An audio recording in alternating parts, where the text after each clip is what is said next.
Good evening and welcome back to Sports Talk ATL. I am Chase Earl, joined by Alex Lord. The Atlanta Braves, man, holy hell! They found a new way to make you just go wow. And frankly, I feel like this was always probably likely to come at some point with the way the roster is currently constructed, as we've talked about. I mean, I looked at the order yesterday, right, and the highest batting average after the top five. And let's be real, it's not like the top five's hitting the cover out the ball. Kelenic is like hitting a 700 OPS. Matt Olson is one of the worst first basemen in baseball. Like outside of Austin Riley and Marcell Ozuna, there's really nothing in the top five to be writing home about. And then the bottom four, you have nobody hitting over 184. I mean, asking these guys to hit 200, pretty good, huh? Asking these guys to hit 200 is like a chore. I mean, and that's why I say, if you make just minor improvements, like just average baseball players, you get significantly better, because what we've seen from the bottom half of this lineup for most of the season has been just despicable. I mean, it's below AAA level. I'm at a loss for words for how bad it was. But last night was the worst loss of the season. There's no doubt about it. I mean, Chris Sale goes out there, pitches a gem. I mean, looks like the NL Cy Young. At least we have him. Yeah, it's about the only thing that you can tune into right now, especially with Max Fried injured, and be like, oh, God, that's nice. Like that looks special. Like that's the 2024 Braves. There's one thing and he wasn't even here, but that's the 2023 Braves. And he wasn't here in 2023, but that looked like it reminds you of 2023 every time he steps on the mound, because God, he's good. Happier days. Lindor hit the homer, and that's kind of unfortunate. But, I mean, 3 base runners over 7 1/3 innings. He makes it all the way into 8th, which I think was his longest outing of the entire season. 9 strikeouts. Probably could have gone even further, but the Braves bullpen comes in and does their job, gives up no hits, strikes out 3 batters. They have 3 base runners the entire game, and what did I say? I don't even know if that's going to be enough yesterday when we talked about the game to win the game, and it wasn't, because this Braves offense is so unbelievably inept. And then the way that they lose the game, right? I mean, could you imagine a worse? I mean, from the 9th inning where you get caught stealing third base, and frankly, I'm not even that mad about it, because you got Diaz on the mound. I didn't have a big deal with the bottom half of the order on, and like frankly, none of those guys are getting a hit off Diaz. Like there's the chance of them getting hit is like 1 in 100. It's that bad, and Diaz is that good. Right, so I didn't really have a terrible problem. It was a close play. Probably if he's called safe, it doesn't get overturned, and he remains safe. Agreed. But he was called out on the field. But then everything after that, the 10th inning, you go in there, you have to give a run. There's a no-called bunt where Jared Kelenic kind of goes on his own and sacrifices bunt. Ramon Laureano gets picked off. And then coupled with Laureano making one of the worst, a pop fly to right field. And you know what's funny is I saw someone on Twitter tweet out, and he goes, we're going to lose on just like a missed pop fly catch. That's exactly what happened. And it's like the script for the Atlanta Braves 2024 season is like obvious to call, because it's so bad. It's like, think of the worst thing possibly that could happen right now, and it's going to happen. I don't know what to say. It's hard to watch this baseball team. And if I was just an average fan that was just in it, and I had another job, I didn't have to. I would probably not be watching this team until they made some sort of trade, until they made some sort of move. And I wouldn't blame a Braves fan if they were like, I'm just going to check out for a little peace and quiet, because it's like watching the Bad News Bears. It was like a team was in a movie where before they get really good and they're all bad in every single facet of the game, literally the Bad News Bears. And then they obviously, like that first part of every baseball movie where it's like, these guys, like literally angels in the outfield, literally that is what last night was. Everything was going wrong for the Braves. Like their bad players were playing terribly bad. They were the reason why we lost it in the overall landscape. But like, there were plenty of moments throughout the game where we had a chance to get more than 2 runners across the plate.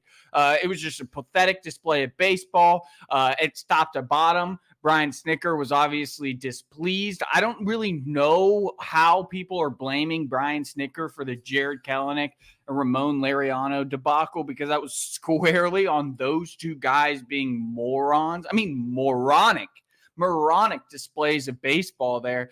And then Laureano doubles down. You've seen enough? You haven't seen anything. That was one of the worst. That looked like a 5-year-old out there for the first time scared of the ball. I know he just overran it and everything like that. And that was as close to a routine pop fly as you can get in the MLB. And he overran it. I mean, it felt like as soon as it happened, the Mets obviously scored, they win.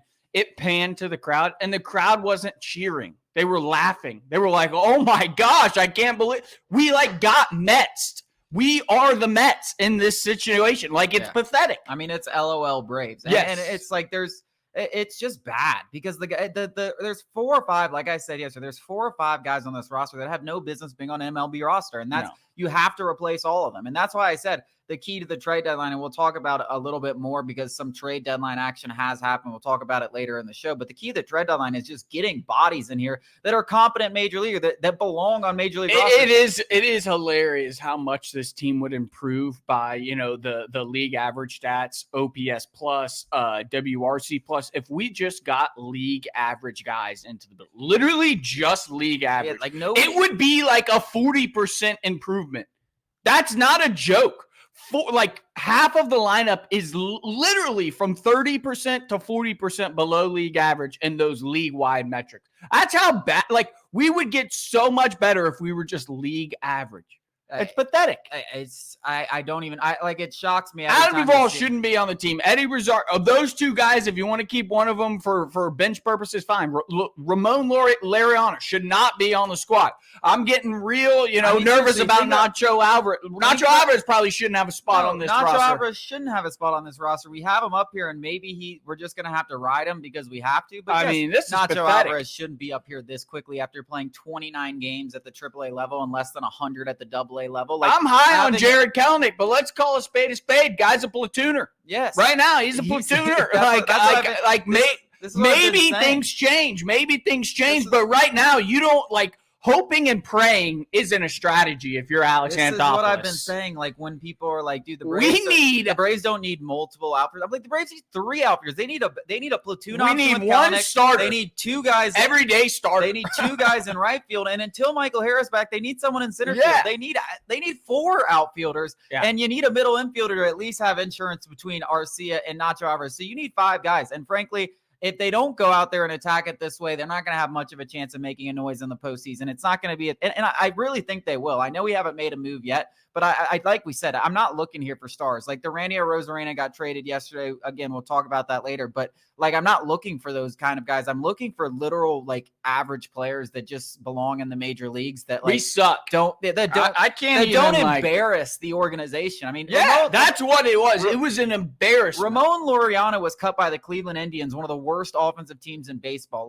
The only reason he's on this team is because we have desperate. Scraps. We have less than scraps. Eddie Rosario from the Washington Nationals, who are a rebuilding organization. Adam Duvall wasn't wanted by anybody in the offseason for a reason, because he's getting older, and it's clearly father time has caught up to him. Nacho Alvarez shouldn't be in the major leagues this early. It's not that he won't have success at some point, and he might have success this season, but relying on him when you have World Series aspirations, and I know some people will say, oh, the Braves don't have that, we suck. And it's we do suck, but we do have expectations. We do have aspirations. I'm not going to give up on the season just yet until they tell me Max Fried's out for the season. If they tell me Max Fried's out for the season, I'll sit here and say, whatever, it's screwed, it's over. Because if you don't have Max Fried and Chris Sale for the postseason, this team isn't winning anything. So depressing, because we are it feels like we're we're going to be wasting, some unbelievable pitching staff. This pitching staff, obviously Max Fried is included. I'm assuming he's going to be back. Are we going to really waste the best pitching staff we've had and since that rebuild? Is that what we're really going to do? Yes. Well, I don't know. It depends what we do at the trade deadline. But that's the thing. And we'll talk about the trade deadline after this break's coming up. But we got to make some moves, some big moves, or a lot of moves. Maybe not big.